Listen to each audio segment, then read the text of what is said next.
মাঠে চাষের কাজ করতে গিয়ে বজ্রাঘাতে প্রাণ হারালেন এক চাষি।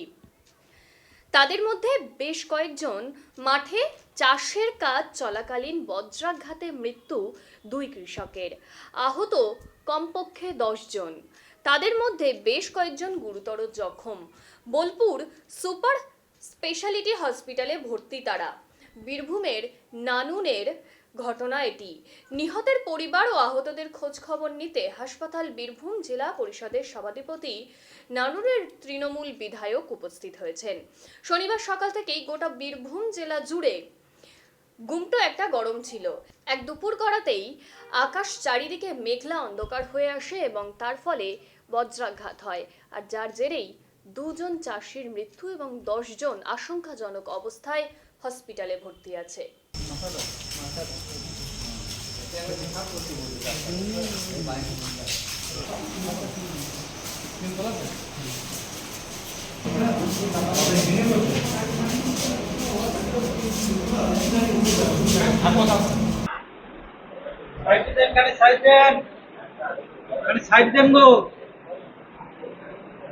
বলছি কি ঘটনা ঘটেছিল একটু বলুন। ঘটনা বলতে বলুন। আমরা একসঙ্গে 13 জন ছিলাম, তার মধ্যে কাকা আর আমি শুধু ছিলাম, আর 11 জন মেয়ে ছিল। 11 জন মেয়েরা সব আমাদের ক্ষেতেই কাজ করছিল। কাজ করার সঙ্গে সঙ্গে মেঘ এসেছিল, জলটা পড়েনি তখন, দিয়ে আর কিছু পরিমাণ ধান ছিল সেটা জড়ো করার জন্য সব একসঙ্গে হয়ে আর সবাই বাড়ি যাবে বলে রেডি হয়ে যাচ্ছিল। এবার কিছু ধান আছে সেটা জড়ো করে দিয়ে চলে যাবে, আর কিছু জন এগোচ্ছে আর কি।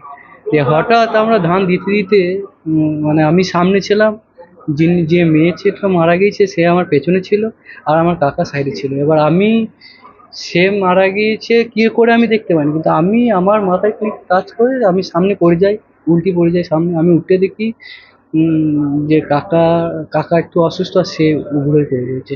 এবার সে কতজন ইনজিওর হয়েছে? ইনজিওর মেন 2 জন, আমার কাকা যে মারা গেছেন সেই মহিলা। উনি তো মারা গেছেন। আচ্ছা আচ্ছা, উনি মারা গেছেন না, উনি কে হচ্ছেন?